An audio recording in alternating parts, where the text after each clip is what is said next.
Hello and welcome to Just One More Watch. Welcome to the very last video of 2019, published on the very last day of 2019. I thought it was highly appropriate therefore to do one of those year in reviews, John Woo style, top 5, bottom 5. 5 watches or watch related things that I've been impressed with this year, and 5 watches or watch related things that frankly I've been a little bit depressed by this year. But before I start the rant, and believe me there'll be plenty of ranting, I'll pop up some videos and various links so that it's not just you looking at me for the next 20 minutes. I would like to wish you all a merry, happy, prosperous, safe and successful 2020, and thank you all for your support over the course of 2019. It has been a fantastic year from the channel. It went from 50,000 subs at the turn of the year to 110,000 subs, more than doubling. I cannot quite believe it. I have so much fun making these videos. I hope that still comes across. I love reading all your comments, even the nasty ones, so keep them coming over the course of 2020. All right, let's get on with the ranting then. Now I'm going to start positive, 5 things or watches I've enjoyed this year, and I'm going to keep the nasty stuff towards the back end of the video. Where else am I going to start but with a Casio, one of my all-time favourite watch brands of all time. Specifically this one, the Casio W217H, probably my favourite Casio pickup of the year. There is an argument that this is really all anyone actually needs in a watch. Everything else by definition is a luxury watch. It does everything you could possibly want it to do and nothing more, all for less than $20 US. It's legible with large, clear, easy to read digits. It's got a light function. It's got a stopwatch. It's got an alarm. It's super light. It's super comfortable. You can take the back off it, put a $1 battery in it every couple of years, and it'll run, and it'll run. I've said it on so many occasions, if you're just starting out or you're on a super budget, do yourself a favour, pick yourself up a Casio, and if you have a wrist larger than that of a Sparrow, I would suggest going for this 217 rather than the F91W. Alright, on to number 2 then, and we're moving a little bit more expensive. It's the Seiko SARB 033, a watch that I can certainly consider myself to have done a complete 180 on over the course of the year. I've never really been an early adopter, a bandwagoneer. I've tended to avoid, over the course of my life, items or objects or things that I felt have been overhyped. And indeed, I only got my hands on the SARB 033 after it had been discontinued about 12 months ago. In fact, a subscriber loaned me an 035 model, which was the cream variant. That was the one that I always thought I would end up owning just because it was a little bit different. I liked it, but I wasn't overly impressed. Then I got a hold of the black dial version and everything began to change. So much so that I bought myself one, even at the inflated, discontinued prices. Here we are towards the end of 2019 and you can still buy them. There are still dozens and dozens and dozens of these out there for sale. So if you are interested, don't be put off by the fact that it has been discontinued. They're still readily available for purchase. And I just love mine. There's something a little bit special about the SARB 033. Dimensionally, proportionally, it's just about perfect. I've heard it referred to as the poor man's Datejust.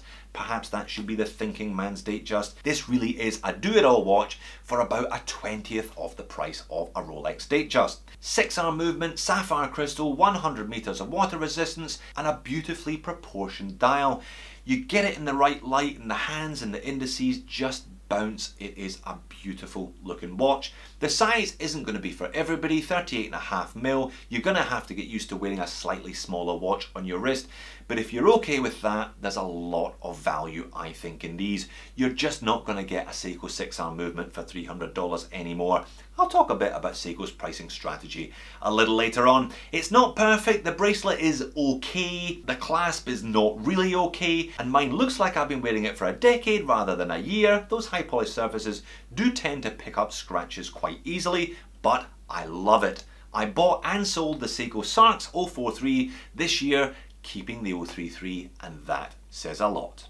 Alright, next up, another watch that I was thoroughly impressed with over the course of this year was the Stowa Classic Flieger 6498. Now, I unbox a ton of stuff. It is my privilege to unbox and peel the stickers off loads and loads of watches. Most of them I'm quite impressed by, some of them I am blown away by, and that was the case with this Stowa. I said in the review that it was like the scene from Raiders of the Lost Ark when they open the Ark and all this light flows out. It just was perfect in terms of its proportions. I think Fliegers are hard watches to wear. It's hard to get the size of the Flieger right. I've certainly made mistakes in the past. I got a 38mm Laco Aachen, too small. 42mm San Martin, just about right, but maybe a little bit too large. I've also got a 44mm manual Wine Corso that's just too big for me. This Stowa at 41mm was perfect. Additionally, I think a decent piece of crystal, a decent piece of sapphire can make or break a watch, and the sapphire crystal on the Stowa Classic is amazing. Just the right amount of dome, just the right amount of anti-reflective coating, and that's just the front of the watch. You wait to see what it looks like from the back. That Eta Unitas, old manual wind, it's an ancient movement based from the 1950s. It's stunning to look at. It is an absolutely gorgeous movement to look at on a daily basis. These Stowas are about $1,000, so they're not necessarily a cheap watch, but I think one that would do well in anyone's collection long term. So why did I sell mine? I don't know. It's one of 3 watches that I sold this year that I regret I probably should have kept. But the good thing about buying a new watch is if you sell it and you regret it, you can just buy another one. Alright, number 4.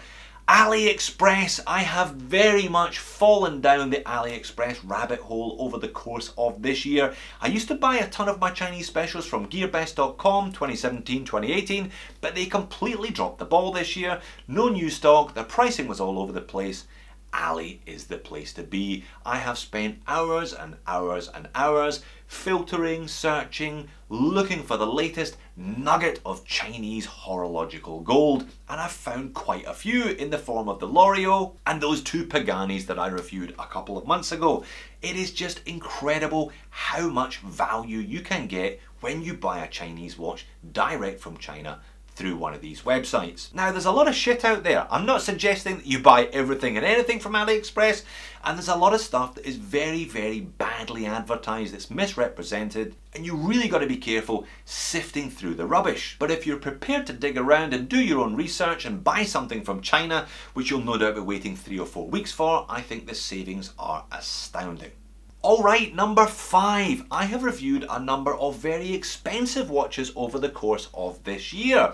Most of them Rolex, most of them courtesy of my friend, the mysterious Mr. X. Now, I'm not into drinking the Rolex Kool-Aid, as they say, whatever that actually means.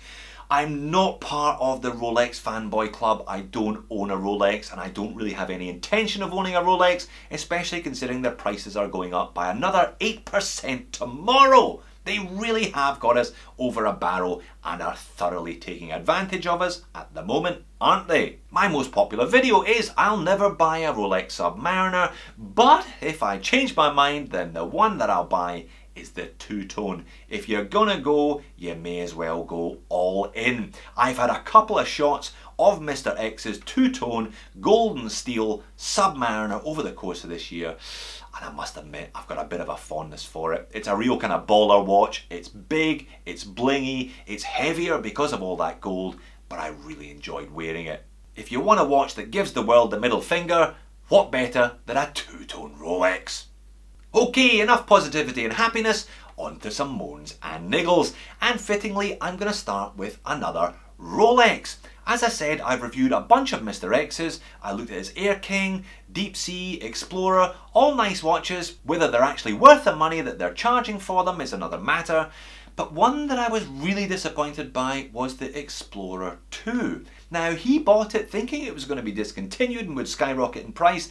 That didn't happen. Fingers crossed they're going to discontinue it this year because I just didn't get it.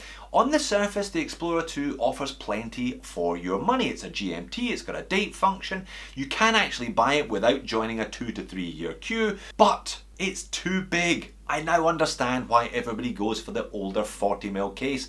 It just didn't look right on wrist, the lug to lug was too long, it didn't feel right, there was too much taper between the head of the watch and the bracelet, it was ungainly, and I was disappointed by it overall. Just as well it's not mine then, isn't it? Another watch that I was disappointed by this year was the Helm Komodo. Hang on a minute, Jody, you're always telling us how great Helm watches are. Yes, I am, because they are. They are absolutely outstanding. On a dollar for dollar basis, there's nothing that can touch them for 300 US or less. I still rate the Vanuatu as the best watch you can buy for $300. So what was my problem with the Komodo? Well, the Vanuatu and the Kuraburi are just a bit big for me physically, and they're too heavy for me personally. They're just not quite my taste, which is why I don't own either of those watches currently. I've tried, I bought a couple of Kuraburis, but I've ended up selling them again. That's why I had such high hopes for the Komodo being a 40mm watch. Indeed, I referred to it as the most hotly anticipated watch of 2019, and for me personally, it was. But it was just Helm in a slightly smaller package. It was 220 grams plus, and I found it unwieldy and ungainly on wrist. A great watch, fabulously well manufactured, great price, ISO certified, fantastic lume, but not quite what I was looking for. I was looking for Helm light. I was looking for all the attributes that make Helm great, but at 150 grams. Perhaps I just completely misjudged them as a company, and I misjudged what they wanted to do with the Komodo. I've heard a rumour, in fact I think I'm just about to start the rumour, that Helm are going to come out with a GMT watch over the course of 2020. I have no doubt that it will be absolutely stunning. I also have very little doubt that it will probably be 42, 43, 220 grams, and disappointingly too big for me. One for the big guys who like big watches, as with the Komodo. Another watch that disappointed me this year was the Richard Legrand Atlanticus. I loved the Richard Legrand Odyssey 2. I thought it was a classy looking watch, great price, all the right specs, original design. Yours for a maximum of $299. At points they were shipping them out for $220, which I thought was almost a bit of a silly price for such a nice watch. I therefore had really high hopes and expectations for their follow-up model, the Atlanticus, especially as it is a dual crown inner rotating bezel super compressor style. I think there is still a gap in the market. I haven't found the killer $300 super compressor. I don't think anybody has made it yet, and it certainly wasn't made by Richard Legrand this year, unfortunately. The watches looked okay, but the operation of that inner rotating bezel let the whole thing down, as did the mineral crystal. I would much rather they were charging $50 more for a piece of domed sapphire crystal and they had sorted that rotating bezel out. Now, good news came from my review. The owner of Richard Legrand sent the whole lot, sent every watch that he had received back to the factory and got them to sort out that bezel. But I still don't think it was quite the watch that I was hoping for.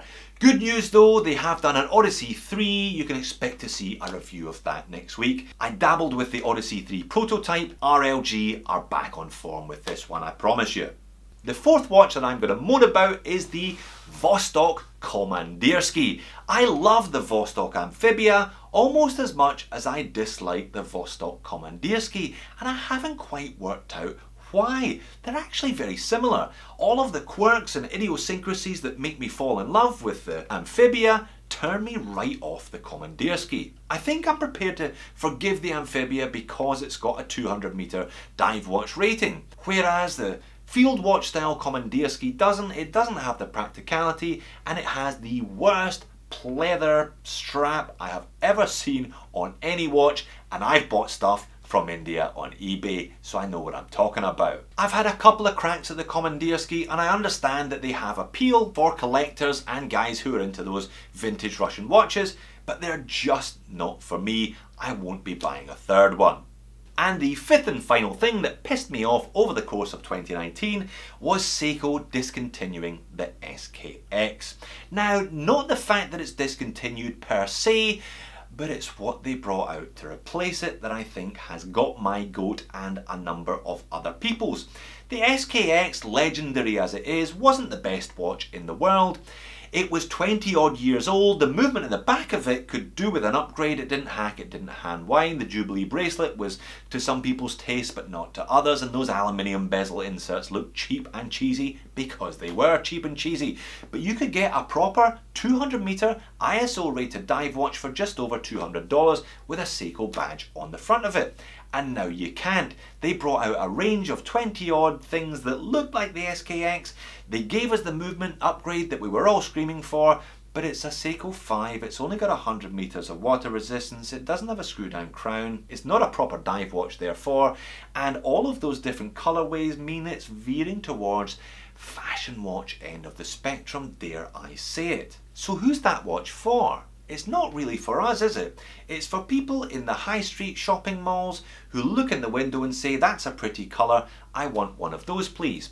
There are still other options available. The Turtle, the Samurai, they've always been there, and they're probably even more attractive now than they were when the SKX was in production. But I think it doesn't bode well for what Seiko are going to do to us over the course of 2020. They kill the SKX and release a replacement that isn't as good and yet costs the same amount of money. They kill the Alpinist and are about to release a replacement that doesn't do anything more and costs a heap more money. You can see where this is going, can't you? They're kind of splitting the market. Plenty of Seiko 5s, fashion watches for the high street, but if you want the quality that you used to be able to get for $200 to $400, you're going to be paying $600 to $800 for it. Or you're going to buy something else. That's a decision that we'll all have to make over the course of 2020. What were your top 5 and bottom 5 watches or watch related incidents over the course of this year? Please leave me a comment, let me know. I'd love to keep this conversation going. Stay safe on New Year's Eve, don't drink too much, and I'll see you next year.